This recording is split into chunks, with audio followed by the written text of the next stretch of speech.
Akusingeke kokuthoma uFraser abayindaba ekhulunywako ube sendabeni ezikhamba phambili mhlapha nje nakaza kukhupha ejele umengameli walokho uJacob Zuma ngeparu lokugula waphayela le isiqundo esithethwe yibhodi yezokulelisa ngemichoga. uZuma bekabotshelwe ukudelela umyalo wekhotho yezomthethosisekelo eyabe yimla ebona ayokuthula ufakazi ekomitjhini kaZondo.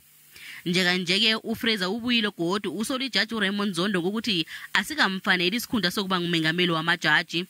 Utbacho uZondo umdime ithuba lokuthi aziphendulele ekomitjhini ephenya indaba yokulinga ukuthunjwa kokulawula kombuso.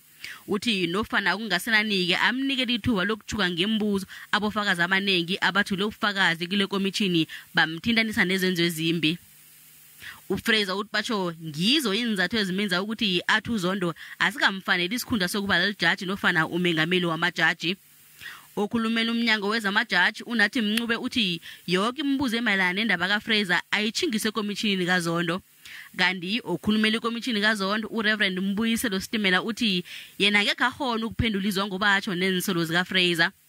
Kanti balikhomba abantu abakhethela isikhundla sokuba ngumengameli wamajaji kubalwa hlangana ijaji elikhulu eJingalanga Kapa uJohn Hlophe, umvikeli womphakathi uadvocate Busiwe Mkhwebane, uJustice Mbuyiseni Madlanga, umengameli wekhotho yokudlulisela amacala uMandisa Maya, iJudge President yeGauteng uDatson Mlambo, uadvocate Alan Nelson kunye noJudge uRaymond Zondo.